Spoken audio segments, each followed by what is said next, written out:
Our next guest is brought to you by the Arnold Palmer Design Whistler Golf Club. Off to an incredible start here in 2024. Amazing reviews, both the course and the service, and reminding group organizers of 12 or more. It is not too early to get your September and October buddy or corporate trips booked. Do it right now. Prime time's filling up fast. You, the group organizer, of course, plays for free. Tell us about your group at whistlergolf.com/groups. Well, our next guest is the co-host of Canucks Conversation. He covers the Vancouver Canucks for The Athletic, and yesterday was TSN's man on the spot as the Vancouver Canucks made their way through free agency. Our pleasure to welcome King of all media, Harman Dayal. Yeah. Back to Sekeres and Price. How you doing?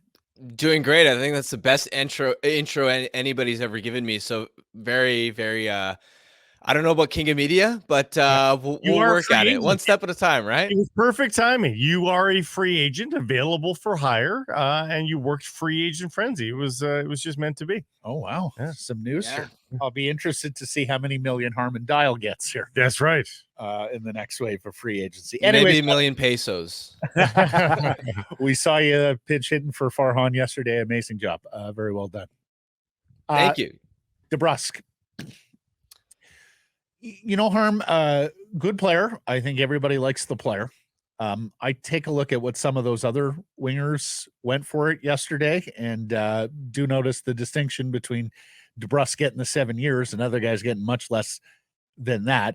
But I guess it's about fit with Elias Pettersson, and I guess it's about power play fit as well. What did you make of the contract, comparatively speaking, and what do you make of the fit with this player? Yeah, the contract's a little bit long at 7 years for sure, but that's pretty standard when you're in the market for July 1st. And some of the other contracts that you may point at is sort of being shorter than that. Toffoli at 4 years, well, he was 32 years old, right? Whereas DeBrusk is 27. You look at Teravainen, for example, getting 3 years, I believe, in Chicago. Well, he's going back to a destination that he's already kind of familiar with. That's a bit of an advantage. Or you look at Arvidsson, the 2 years going to Edmonton. It's a little bit different because he's coming off an injury-prone year, and what a sales pitch for the Oilers to make that, hey, we've got a right-wing spot for you next to Leon Draisaitl. It'll come rehab your value and play on a team that got to Game 7 of the Stanley Cup Finals. So for the Canucks, once the top names flew off the board, I really liked that they went after DeBrusk as their sort of plan B or plan C target. And I think the cap hit is really reasonable. I think he's got some upside just in the sense that the last time DeBrusk played with an elite center was the 2022-23 season, where he scored around 27 goals in just under 70 games, was clipping at around a 60-point pace. So there could be more upside beyond what he produced last season. And I like the speed. I like the defensive attributes that he brings to the table, the edge. He can play in straight lines. This is a player that is 100% going to fit with the way that Rick Tocchet wants his players to play.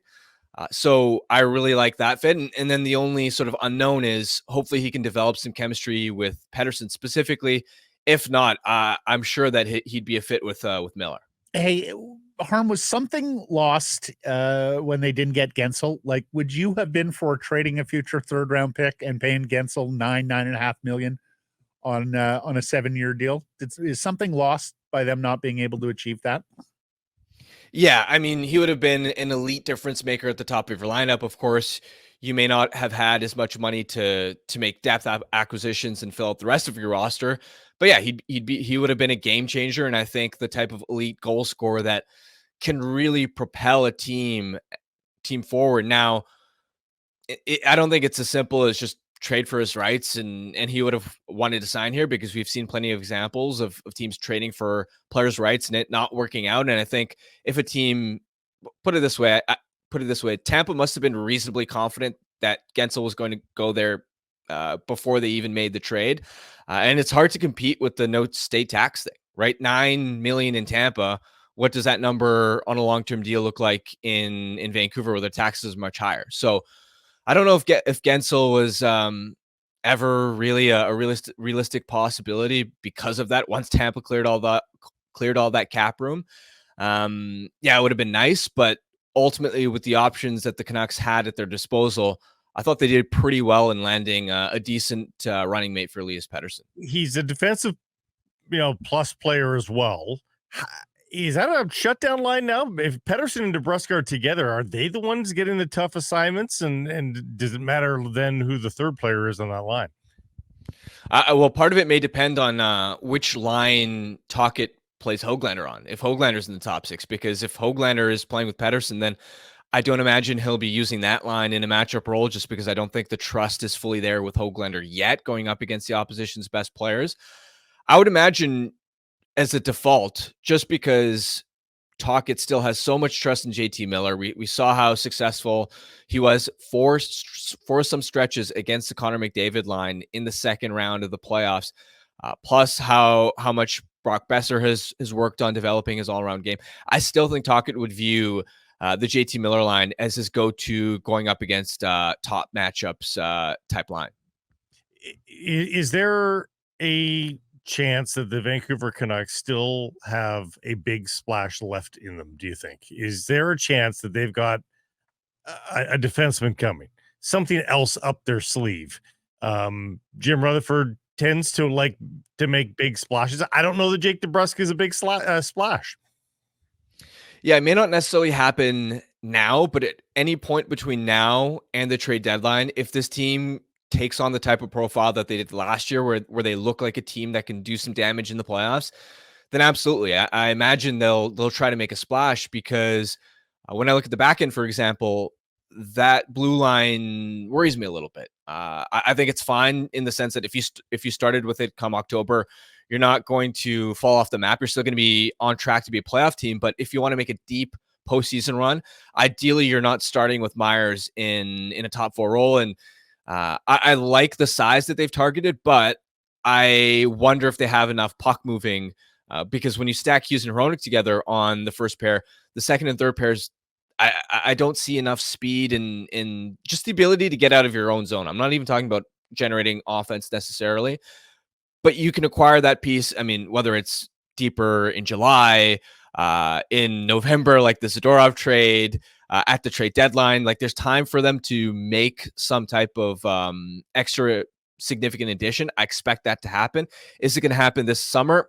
I can't say that with certainty. And now you sort of have to also walk the line of, they are already in a position where they're cutting into LTIR room. So do they want to try and find a way to be creative, get off LTIR so that they accrue cap space in the regular season and then make an in-season move?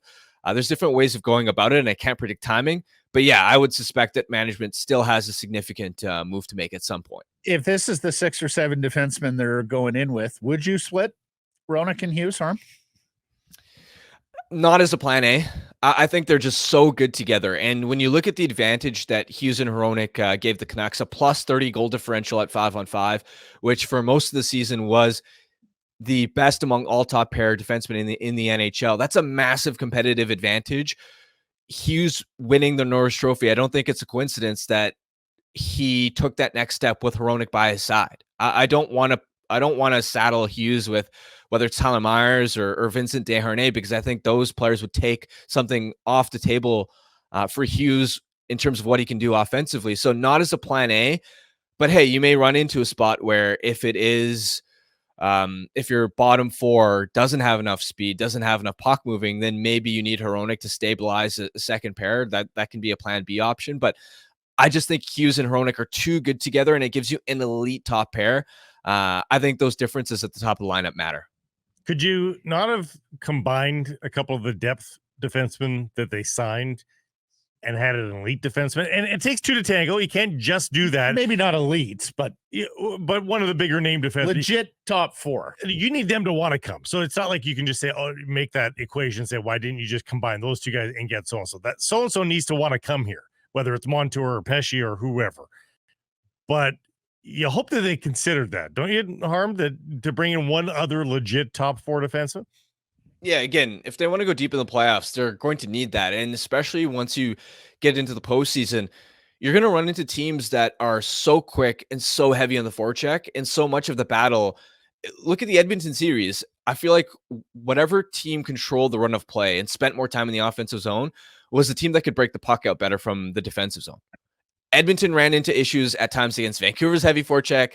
Vancouver ran into troubles at times against Edmonton's heavy forecheck. And you look at the other teams that went deep in the playoffs. Dallas is a really good forecheck. Florida has probably the best forecheck in the NHL. So you're going to, it's not just about having the meat and potatoes and the size to defend the inside and win net front battles. That is extremely important, but you also need players that on defensive zone retrievals are agile enough to, again, not that I'm expecting these guys to skate the puck out like Quinn Hughes, but just beat a forechecker to the puck, make a simple backhand 10-foot pass and get the breakout going, which now that the Canucks have more speed on the wings, if they can just add one more top four defender, I feel confident about how the decor is shaping up. And yet at the same time, I'll say this, with the structure that they play, it's actually surprised me how well the bottom four performed last season, right? Like on paper, a Susie Myers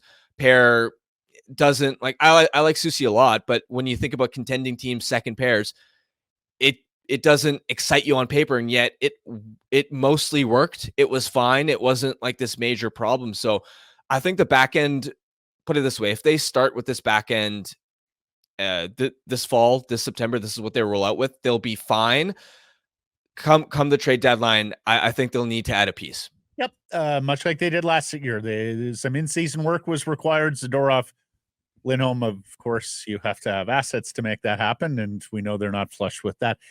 Harm, on the forecheck thing, is that what the game is amounting to these days? Just, I mean, maybe outside of the LA Kings and their passive 1-3-1, who's got the better forecheck and who's got defensemen who can beat the forecheck to the punch, so to speak? Is that effectively what NHL hockey and who wins and who loses is boiling down to these days?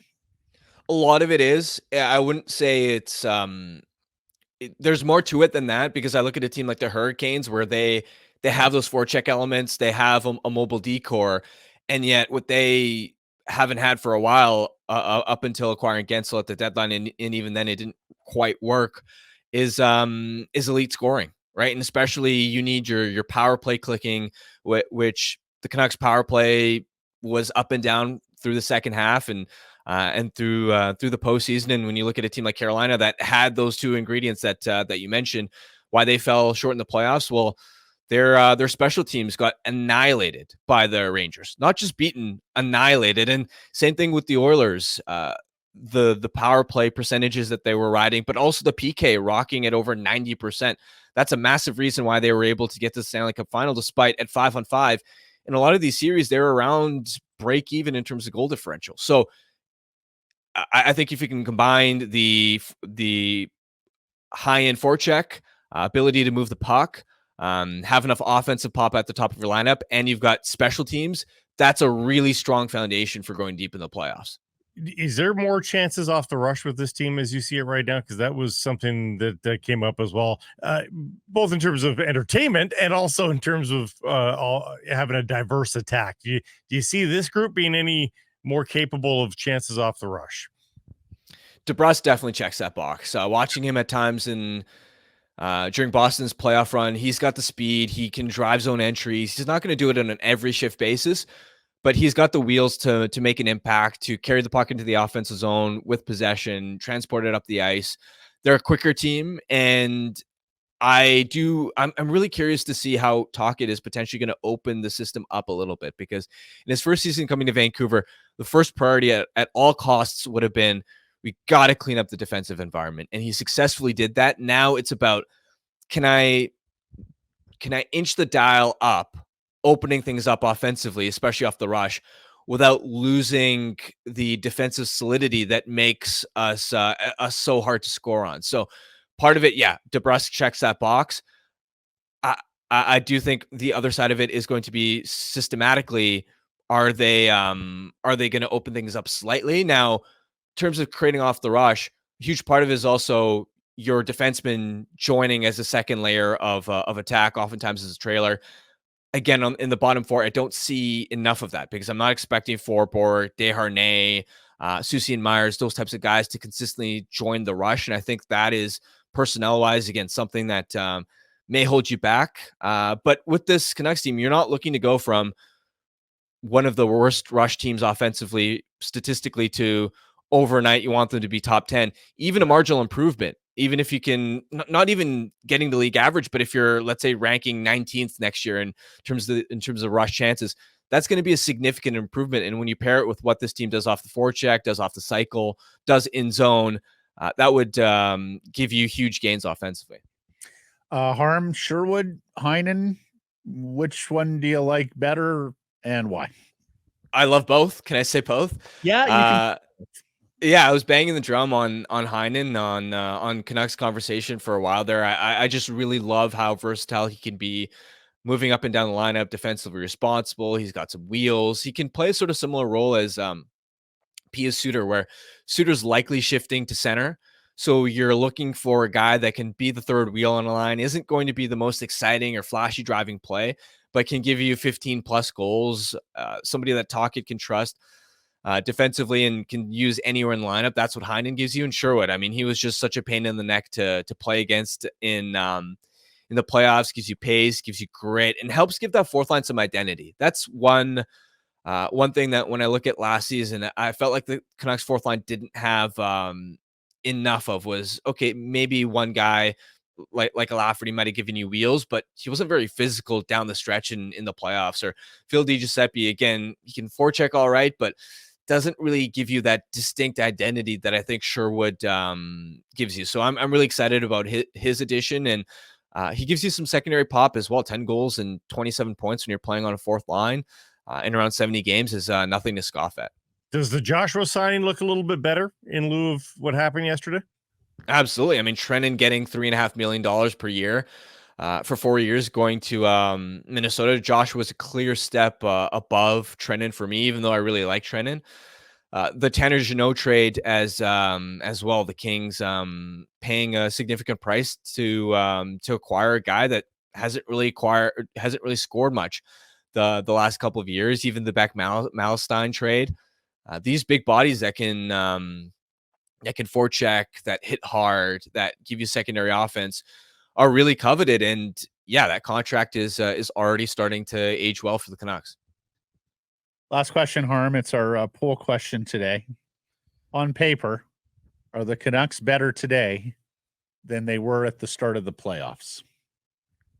I'd say they're better up front. They are slightly worse on the back end. Overall, I don't know if they've improved yet, but I also look at the challenge that Patrick Allvin and Jim Rutherford had going into the offseason. Unless Guentzel was going to fall into their laps or Sam Reinhart, there wasn't really a realistic path for them to improve this offseason, given the number of pending UFAs that they had. And they had some cap flexibility, but not enough to spend a ton on all of those roster areas. So step one is always make sure you don't get worse. So they've done that. All the contracts in my mind, like some of them I didn't fully agree with, like Myers is probably a year too long for my taste. And I'm a little bit, I have some question marks about whether Hronek can live up to his contract, but ultimately everything they did was responsible and within reason. And they've left themselves with dry powder in that they didn't spend any assets on the trade market. So between now and the trade deadline, they've positioned themselves to make additions to this roster. So overall, when I look at the challenge of the offseason and how difficult they had it decisions-wise and avoiding the landmines of the Lindholm and Zadorov extensions as well, I think Allvin and Rutherford have done a pretty good job of positioning the Canucks to be competitive for the playoffs again. And if they show that, okay, we're on the cusp of being a contender, then they've left themselves trade chips to acquire that top four defenseman or that extra centerman that can put them over the top. 1,000,000% right, Harm. That's why he's king of all media, Blake. I feel almost identical to that answer. Gun for hire. One little quibble, but for the most part, I'm in lockstep with you, my friend. Great stuff, Harm. Thank you for the time here today. We'll be reading in The Athletic, and you keep Quadrelli in check, okay? I will.